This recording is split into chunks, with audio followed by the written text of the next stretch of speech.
Hello guys, welcome back to my YouTube channel. Video देखो, आज मैं जिस मूवी की बात कर रहा हूँ इस मूवी की IMDb रेटिंग 7.2 है। मूवी का नाम है पेपिलोन। सन 2017 में रिलीज़ हुई मूवी हेनरी चोरियर की लाइफ पर आधारित एक मूवी है जो उसने एक बुक पर लिखी थी। मूवी की स्टार्टिंग होती है सन 1931 में, जहाँ पेरिस में कई लोग अपनी लाइफ एंजॉय कर रहे होते हैं कि वहीं एक पेपिलोन नाम का एक व्यक्ति घर में घुसता है और वहाँ से कुछ चुराता है। वो एक्चुअली एक सेफ क्रैकर है। वो वहाँ से कुछ चुरा कर और अपने बॉस के पास जाता है। वो उसे कुछ कैश देता है कि वो पेपिलोन देखता है कि उसका बॉस किसी एक व्यक्ति को पीट रहा होता है, कि अगले ही दिन मॉर्निंग में उसे एक झूठे मर्डर केस में, उसी व्यक्ति के मर्डर केस में पुलिस पेपिलोन को पकड़ के ले जाती है, लेकिन उसे मना करता है। लेकिन पेपिलोन को अन्य कैदियों के साथ फ्रेंच गुआना की जेल भेजा जाता है, जहाँ किसी के लिए भी भागना काफ़ी नामुमकिन है। पेपिलोन वहाँ एक डैगा नाम के एक व्यक्ति से मिलता है जिसने अपने पेट में पैसे छुपा रखे होते हैं। पेपी उसे बोलता है कि उसे जेल से भागना है, लेकिन उसे थोड़े पैसों की जरूरत है। अगर वो उसकी हेल्प करे तो उसे अन्य कैदियों से बचाएगा, नहीं तो ये लोग जेल में उसे मार देंगे। लेकिन डैगा पेपी को मना कर देता है। रात में जब डैगा सो रहा होता है तो वह देखता है कि उसके बगल में सो रहे व्यक्ति को एक दूसरा आदमी आकर उसको मारता है, उसके पेट से पैसे निकाल कर ले जाता है। जब डैगा ये देखता है तो काफ़ी डर जाता है और नेक्स्ट मॉर्निंग में पेपी से मिलता है और उसे अपनी हेल्प के लिए बोलता है, जिसके बदले वो उसे पैसे देने की बात करता है। इसके बाद अगली रात को जांच पे वही कैदी डैगा पर हमला करने आता है, जिसने डैगा के बगल में सो रहे आदमी के पेट से पैसे निकाल लिए थे। कि तभी पेपी उस पर हमला कर उसे घायल कर देता है। इस बीच गार्ड वहाँ पर आ जाते हैं और पेपी को एक सेल में अकेला बंद कर दिया जाता है। अगली सुबह जहाज से काफ़ी सभी कैदियों को जेल में भेजा जाता है। जेल एक टापू पर होती है। जेल में के अंदर जाकर जेलर कुछ रूल्स और पनिशमेंट के बारे में बताता है, जिससे अगली सुबह सभी कैदियों को जंगल में ले जाया जाता है, जहाँ पेपी एक आदमी से मिलता है और अपनी बोट से भागने के लिए वो 5,000 रुपये मांगता है। वो कहता है तुम्हें मैं यहाँ से भगा दूंगा, लेकिन कि तभी पेपी उसे डील फिक्स कर लेता है, लेकिन वो उसे 3 दिन का टाइम देता है कि तुम 3 दिन बाद वहाँ पर आ जाना। कि तभी जेल में कुछ कैदियों का ग्रुप पेपी और डैगा पर हमला कर देते हैं जब वो नहा रहे होते हैं। कि पेपी सभी को घायल कर देता और अधमरा कर देता, जिसके बाद एक कैदी को लाया जाता है जो 2 गार्ड को मार के वहाँ से भाग रहा था, लेकिन वो पकड़ा जाता है। कि जेलर उसे सभी कैदियों के सामने लाकर और उसका सर धड़ से अलग करके दिखाता है और कुछ बोलता है कि, और वहीं वो पेपी और डैगा को उठाकर और उन दोनों से उसकी लाश दफनाने के लिए बोलता है। एक्चुअली जिस व्यक्ति को मारा जाता है ये व्यक्ति पेपी से पहले मिल चुका होता है मेडिकल कराते वक्त। अब पेपी और डैगा दोनों उसकी बॉडी दफनाने के लिए जाते हैं, जहाँ एक गार्ड डैगा को मारता है क्योंकि डैगा खून देख के घबरा रहा होता है।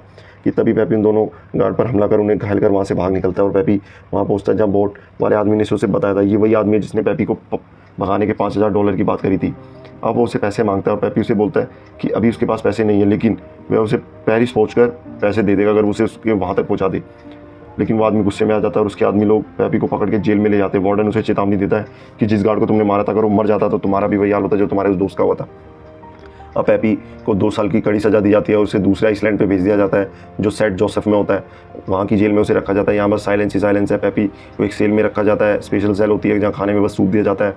सर्वाइव कर पाना बहुत मुश्किल होता है। अक्सर यहाँ पे कई कैदी कुछ महीनों में ही दम तोड़ देते, लेकिन पेपी 2 साल यहाँ पे बिताता है और वो एक ही सेल में बंद रहता है जहाँ पे कोई आवाज़ तक नहीं आती। अब कुछ समय बाद एक गार्ड आता है, वही गार्ड आता है जिसे पेपी मार कर भागा था, और वो गार्ड आकर उसे बुरी तरह पीटता है, जिससे उसका सर दीवार पे लगता है और खून निकलता है, जिससे पेपी उस खून में अपने हाथ को रखकर और एक प्रिंट छाप देता है अपने हैंड का। और कई दिनों तक पेपी को कुछ नहीं दिया जाता खाने में, जिससे वो कमज़ोर होने लगता है। कुछ दिनों बाद एक पानी की बाल्टी में उसे एक नारियल दिया जाता है, जिसमें एक कागज़ पे डैगा का एक मैसेज होता है।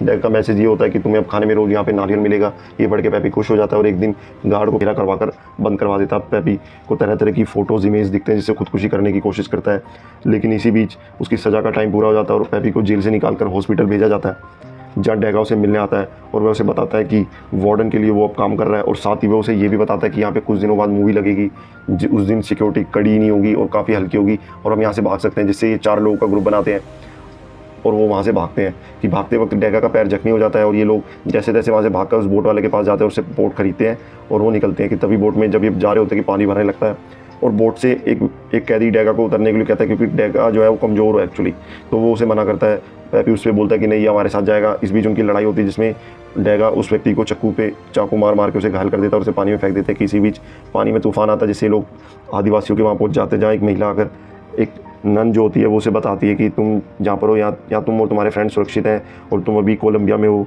और तुम अपने आप को ईश्वर से प्रे करो। अब पेपी वहाँ जाता है और अपने दोस्त से पहले मिलता है, डैगा के पास जाके बोलता है यहाँ से चलो, साथ में उस तीसरे व्यक्ति को भी बोलता है जो उनके साथ भागा था, लेकिन वो बोलते हैं कि नहीं, हम यहीं पे रहेंगे। कि तभी पेपी जाता है और वो देखता है कि कोलंबियन पुलिस उन्हें ढूंढती हुई वहाँ आ चुकी है और उनका एक साथी जो तीसरा व्यक्ति भाग रहा होता है कि उसे गोली मार देते हैं। पेपी और डैगा को पकड़ के वो वापस वार्डन के पास ले जाते हैं, जहाँ कि एक दिन वार्डन उसे देखने आता है और वह उसे जिंदा देख के चौंक जाता है और आखिर में वो देखता है कि ऐसा क्या है कि जिंदा है। तब वो उसे देखता है कि उसकी हरकतें पागल वाली है, उसे पागल समझ के डेविल आइसलैंड पे भेज देता है डैगा के पास। ये वो जगह होती है जहाँ पे जो व्यक्ति अपना दिमागी संतुलन खो चुके होते हैं उन्हें वहाँ पे छोड़ दिया जाता है। ये काफ़ी दूर एक छोटा सा टापू है एकदम, और समुद्र से काफ़ी हाइट पर होता है, काफ़ी ऊंचा पहाड़ पे बना हुआ एक छोटा सा टापू है।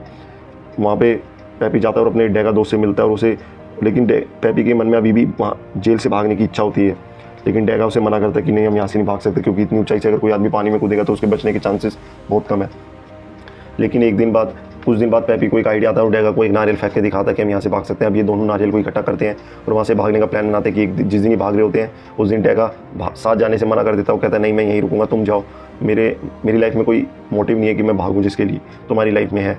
तो ये दोनों गले लगते हैं, जिसके बाद पैपी पानी में कूदता है और कुछ समय बाद वो बाहर आता है और डैगा और पैपी दोनों चिल्लाते हैं ज़ोर ज़ोर से कि अगले पल पैपी एक एरोप्लेन में बैठा होता है जहाँ वो एक बुक पब्लिशर से मिलता है और वो काफ़ी बूढ़ा हो चुका है और उसे अपनी लाइफ पर आधारित कुछ डॉक्यूमेंट दिखाता है और उसे अपनी बुक छापने को कहता है कि ये बुक छापने का रीज़न उसका ये होता है कि 80,000 कैदियों की कहानी बताता है वो, और वो बताता है जिस आइसलैंड पर उन्हें भेजा जाता है वहाँ से बहुत कम लोग वहाँ से जिंदा आ पाते हैं, क्योंकि अधिकतर लोग वहीं मर जाते हैं जैसा बर्ताव उनके साथ वहाँ होता है। साथ ही पैपी उसे बताता है कि बुक पब्लिश करने के लिए उसकी वाइफ ने उसे कन्वेक्ट करा है और इसके बाद फिल्म की एंडिंग हो जाती है, जिसके बाद आखिर में दिखाया जाता है कि फ्रांस में 21 हफ्तों तक ये बुक बेस्ट सेलर रही, सबसे ज़्यादा बिकने वाली बुक बनी है।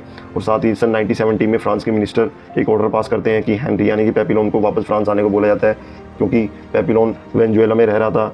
और दोस्तों फ्रेंड, मूवी यहीं खत्म हो चुकी है और मूवी की स्टोरी आपको कैसी लगी प्लीज़ कमेंट करके मुझे बताइए, ताकि हम आपको नेक्स्ट वीडियो में कुछ नई मूवी के साथ मिलेंगे। Thank you so much.